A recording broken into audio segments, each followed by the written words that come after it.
I'm Wasteland Firebird and we're at the Kurri Nostalgia Festival. I'm Wasteland Firebird and we're at the Kurri Nostalgia Festival. This is one of the many things that was recommended to me by the commenters. The thing about nostalgia, I never used to be nostalgic because when I look back in the past, either I'm going to have negative feelings about it, in which case I don't want to look back, or I'm going to have positive feelings about it, in which case I can't go back. So that's sad. But the thing is, over time, I really do feel like the world has changed a lot, and I feel like the 20th century was a very special time in human history. And so I have been a little nostalgic for it. I love old cars and old clothes and old music and old movies. And newer movies and newer clothes and newer cars and newer music, it's just not doing it for me anymore. So I'm happy to be here. I'm among my people. I love these old Buicks because they remind me of the old Chevys, but like they're a little different. They always have little tweaks in their style, like a couple little bits of chrome here and there.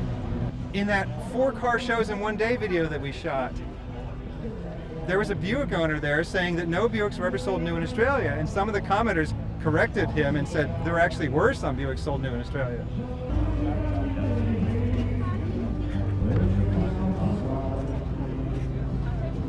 So with GM, they had these variants of these designs. So you would have the 55 Chevy, but if you got bored of that, you could get the 55 Buick instead. And coming to Australia and seeing GM Holden, for me, that was all these secret variations of GM that I had never seen before. So it's like there was, Chevy, Buick, Pontiac, Cadillac, or whatever, but then there was also the secret one, Holden. And so I come to Australia and I get to see all new cars. So not only were old cars actually in crazy colors, but they would often have more than one crazy color on the car. They had two-tone cars. Where have colorful cars gone?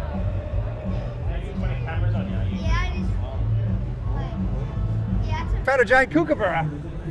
And I hear there's some giant Ugg boots in this town somewhere. A well-educated sailor. I love this place. How'd I go? Perfect. Right, I'm ready. So what is your name? Zoe. Zoe, we find you at like every car show, and we always buy things from you. Do you have a lot of original art here? Yeah, everything in my stall is original, handmade by me. I start by drawing people's classic cars, and then I print across different materials, and then I sew it all up or make it or whatever needs to happen next. Yeah, we bought like pillows from you. Like Matt Skelly has like headbands that she's bought from you. Yeah, there's banners, prints, t-shirts, tea towels, cushions, lampshades. How many of these car shows do you go to every year and set up these booths? Maybe like 20, I'd say, or something. I've seen you many times. A couple of months. Last time I talked to you, you were starting to look into working on cars as well. Have you done anything with that? Yeah, I'm about halfway through a mechanic's apprenticeship and doing up an old truck. I've got some motorbike projects on the go as well because I'm a rider as well. Okay, I got another question for you. The last question. Okay. What does the name mean? Well-educated sailor. It means I might be a lady, but I got a mouth like a well-educated sailor. Well, it started raining, but there's still tomorrow. And we might be able to find the Ugg boots while we're looking for our hotel.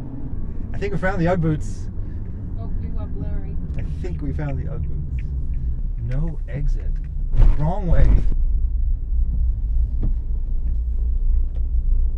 Ugg boots. We found the giant Ugg boots, and they look like they're about to step on some giant eggs. The Wikipedia page is like very specific about these Ugg boots. It's like they are exactly 23 times the size of a woman's size 8 shoe or something like that.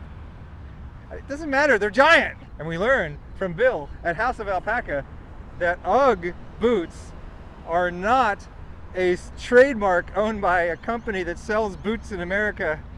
Ugg boots is just a generic term in Australia for a type of boots. Is there like a brand called Ugg as well? There is, Okay. and that's a story between the Americans and us. Okay. America bought a company called Australian UGG, and presume they bought the name UGG. Okay.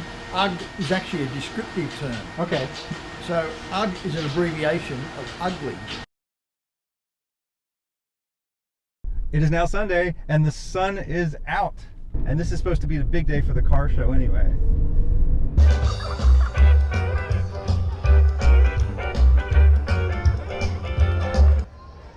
If you saw the Chryslers on the Murray video, you might be starting to get the idea that I love AMCs. An orange Hornet wagon. Yeah. AMC made cool, funky cars. They just made them at a bad time. It was the end of the 70s, and it was the malaise era for cars in the US. Catalytic converters were slowing the cars down. They're so cool and funky. I miss them. Dodge Phoenix. I don't even think I've seen a Dodge Phoenix before. It's super cool. It's another Dodge Phoenix. These cars are unfamiliar to me. They're right-hand drive. I think this might be an Australia-only model. These are great. What? Mustang. We have these every car show. This is cool. It's a station wagon with panel van rear. If it doesn't have an elevated roof, does that mean it's a station wagon or a panel van? Sedan delivery. Sedan delivery, they call it? Yeah. Chrysler Centura. I will never make the mistake of ignoring a Chrysler Centura again. I know how much some of you love these. It may look boring, but it's the Tirana of Chryslers. It has a vinyl baseball cap as well. I don't think I've ever seen a vinyl one before. When I saw the film Mad Max, I thought this car was just some sort of a custom special made-up car for a movie. I didn't realize you could actually buy these in Australia. Yeah, trolling me. You realize I edit this video, right? I don't have to put anything in there that does not belong in there and that does not sponsor me.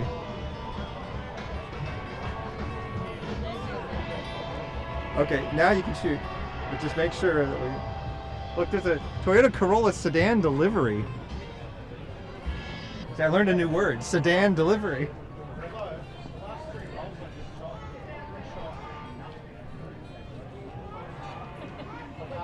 I got a bunch of parts in the back too.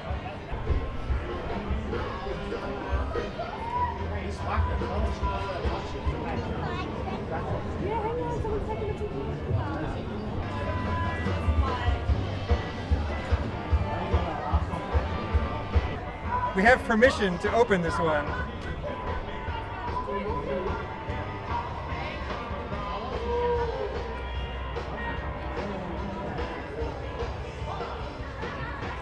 I love the red interior.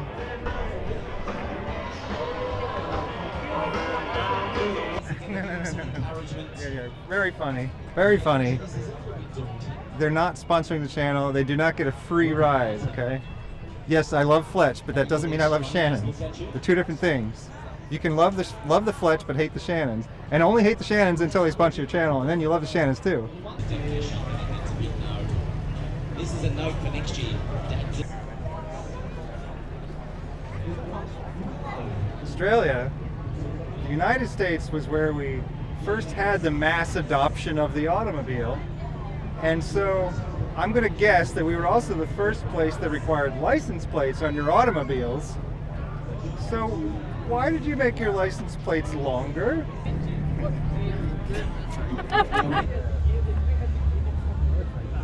It started with rat rods, and now it's just expanded to the entire car collecting hobby. Patina. It's gorgeous. But at the same time, your car is slowly burning away. But then again, so is every car. A lot of times it's hard to tell if it's cultivated, or if it's fake, or if it's real. This looks real to me. If a car rusts from the top down, that means you're in the desert, and it's not really hurting the car too much. If the car rusts from the bottom up, that means you live in the northeastern United States and they salt the roads, and there is no hope for your car. Your car is now gone.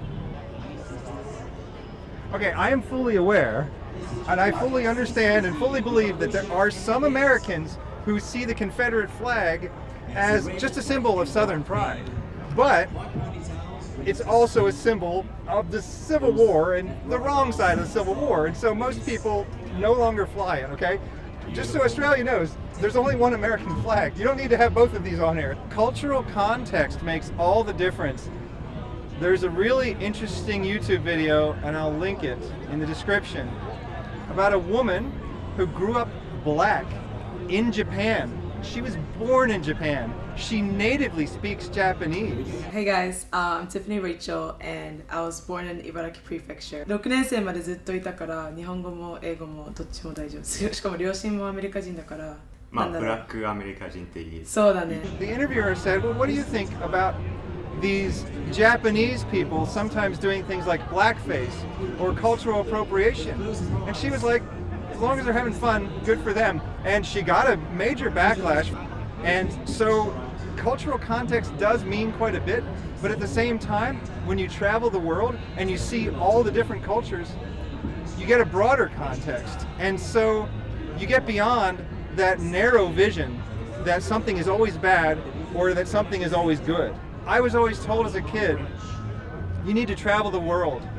And I thought, man, who needs to travel the world? I can just read about it, I can watch it on TV. No, you need to travel the world. You need to talk to people because it will massively broaden your mind. And it doesn't even matter where you go. Anywhere you go, it'll bring you in touch with people who are not like you, and simply learning that there are people that are not like you will help you massively become a better person. There's a General Lee without the Confederate flag on top. I don't know how I feel about that. Do we want historical accuracy or do we want to forget a bad time? Both would be nice, but you can't really have both. 1976 Pontiac Firebird Trans Am Special Edition. If this looks like the car from Smokey and the Bandit, but a little bit earlier, it's because it is. They came out with this color scheme in 1976. And when you saw the car in Smokey and the Bandit, it looks like a 77. That's just because they put a different nose and different tail on the 76 model so that it would look more modern when the movie came out. It was actually a 76 Trans Am they were driving.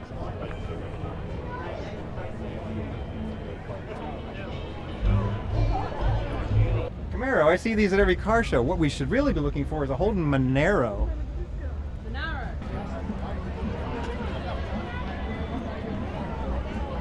There's an actual old service station in town, and it's part of the show. The whole lot is filled with Tyrannas.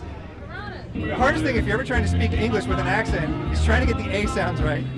There's the A sound, but there's also the A sound, and there's the A sound, and there's the A sound, and there's a couple more in there too. And Australia, England, and the United States, they all do them all differently. I like to look at that orange. Filling stations used to be beautiful places that you wanted to go to, and they used to check your oil and clean your windshield for you. Here you can buy gasoline and oil for your car. And you receive many other services as well. That has almost entirely gone away. But there is one filling station in this world that you do want to visit if you get a chance. It's called Buc-ee's in Texas. Mad Skelly put a video on her channel of this place. They'll have like 100 gas pumps and the cleanest bathrooms you've ever seen. This building is massive. Howdy, y'all. Buc-ee's is more than just a servo. It's like a little mall in here. I love Buc-ee's! I watch your show on YouTube. Oh yeah, you seen my show? I have seen your show. Super cool. Yeah, no, I love your show. Yeah, cool. I actually have a giveaway today. Oh, do you? I was going to give away one of these since you're the first person to recognize me. Cool. That's the book I wrote.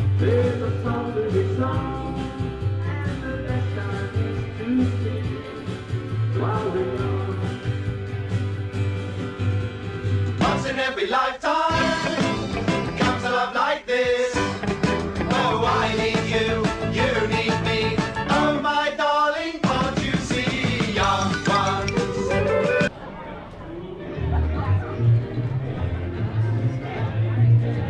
This vehicle has welded on stitches.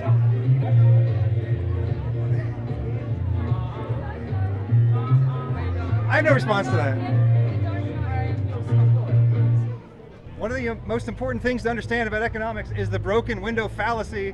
It's the idea that if somebody breaks a window, we're gonna have to pay someone to fix it, and that's gonna help the economy. That's not how it works. We wanna do productive work, not just fixing problems. We wanna create new things. It also relates to the seen and the not seen, which is another one of the most important principles of economics. We see the person repairing the window who now has work to do, but we don't see all the things that could have been done with that money instead of repairing the window. I have to use whatever segues I can find. We're at a car show, I see a broken window, so I talk about economics. Australians, something you have that we do not have as much in the United States is old buildings that are just left there because they're doing a perfectly good job of being buildings. In the United States, they're constantly tearing everything down and putting up something new. I love all the old buildings in Australia. A limousine says, I'm important enough to take up space. Yeah, not as many rivets in that one as what there is in your block. Yeah,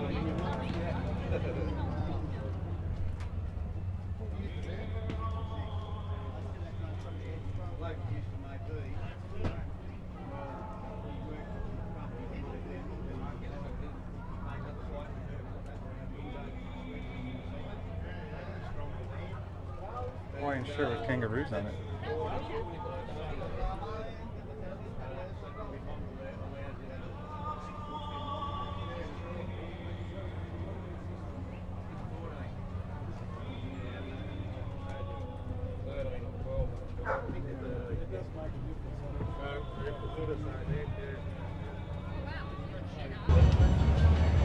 These chairs, everyone used to have lawn chairs like this. They're made out of aluminum, plastic, and some kind of a plasticky fabric type of woven material. And I just thought that these kinds of chairs would be around my whole life. But then they all vanished. And now every time I see one, I'm like, oh my God, it's one of those chairs we used to have when I was a kid. It's become a running joke when the music of the decade that you grew up in starts to become considered as oldies. So like, it used to be the 50s music was oldies, and then the 60s and 50s, and then 50s, 60s, and 70s, and now the 80s and 90s are oldies too. And you might think that I hate that, but no, I love it, because what that is that's the 20th century. That's oldies. If you start to include the 2000s in oldies, I'm gonna get angry, okay? Music fundamentally changed. A lot of music now is generated by computers, and I don't just mean like auto-tuning and stuff. Computers actually write the songs nowadays, and a lot of times the singer doesn't even sing their own song. Like there's a Britney Spears song out. I love it. What's it called? Hold Me Closer? And it's got an Elton John sample. Elton John had nothing to do with the song. Britney Spears had nothing to do with the song. It's just some DJ made this remix and they gave Britney Spears credit for the song. It's a good song, but come on. Music used to be actually made by people playing instruments. There was some sort of analog vibration that would come out of their instruments, even if you pick it up with electricity. Now it's just like, program a computer, bleep, bloop, bleep, bloop.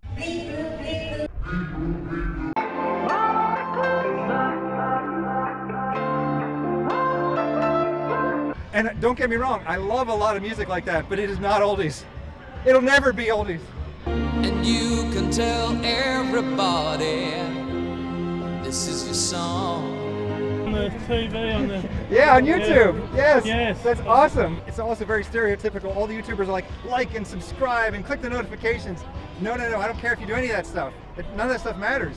What you need to do is, if you like my channel, please share my video with your friends and with people you don't know. Go on Reddit and share my video. I try to share my own videos on Reddit. They get furious at me for self-promotion. Self-promotion? Reddit's motto is give more than you take. I go on Reddit and I give and I give and I give, and they hate me there. Thank you, commenters, the multiple people who recommended this festival to me. Keep them coming. I need to know where to go.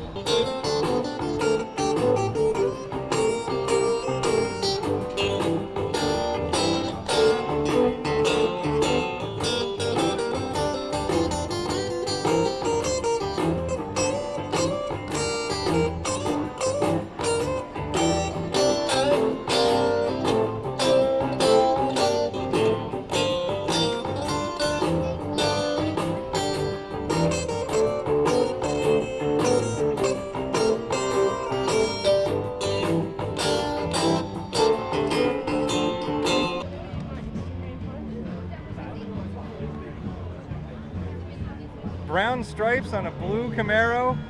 I love it. One thing I've been desperately hoping to find someday is a brown Firebird with a blue bird graphic on the hood, because you could order custom combinations of paint and bird graphics. I don't think that one exists anywhere in the world, but if one does, please tell me. I'm desperate to find one. I love brown and blue together. Air induction Z28. Z28 with air induction.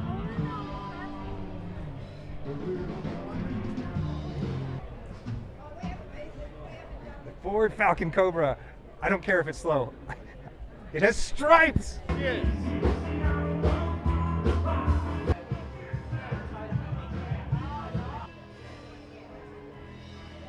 Oh, where to begin? Let's see. Anarchy, that sounds good because it means that nobody's bossing us around. Black, white, and Asian, that sounds good to me. Uniting, that might be good, but it depends what they're doing when they're getting together, because I don't necessarily support when they make it illegal for like scabs or make it difficult for scabs, because a scab is just a person who took a job. They just didn't happen to be in your union. They shouldn't have to be in your union. And then this thing about bosses here, it's like, this whole bosses thing is talking about like socialism and communism, because they have this idea that under capitalism you got the bosses and you got the workers. But no, everybody is a boss and a worker. Like, if you're a worker, you probably hire someone to mow your lawn, right? And so like everybody is a boss and or a worker. I'm currently self-employed working for YouTube, but I also have another job that I do. So I have a boss, except not today. Today I don't have a boss. So it doesn't make any sense anymore to talk about this distinction between bosses and workers. And racist scumbags, well yes, of course, I hate them too. My point is that there's nuance to everything. It's not a matter of putting up a sign and then being like, we're right, you're wrong, we're right, you're wrong.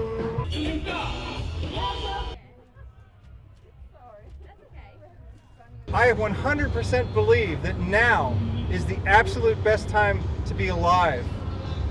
The problem is, in the 20th century, progress increased so rapidly that we all took it for granted, and we thought that we were going to have jetpacks and flying cars.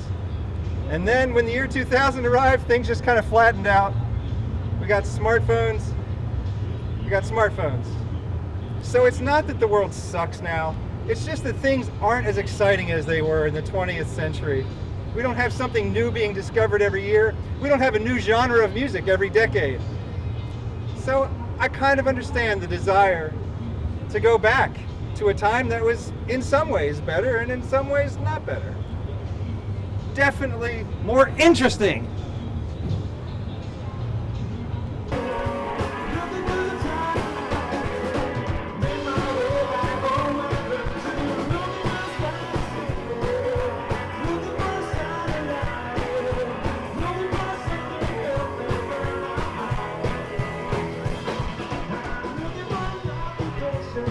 Wasteland Firebird with the Kurri Nostalgia Festival!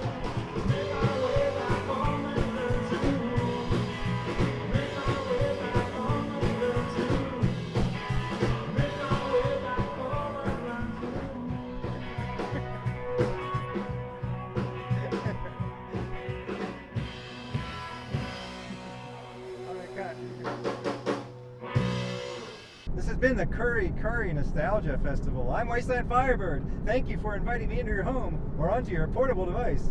Have a good night. Thanks to Mad Skelly for the camera work. Ladies and gentlemen, the Spot Sisters. Meat raffle. This is Wasteland Firebird and Mad Skelly. We will be at Variety in the Valley April 23rd, 2023 in Kurri at the Chelmsford Hotel, 10 a.m. Be there or be square. Be there or don't. I'll see you there, or I won't.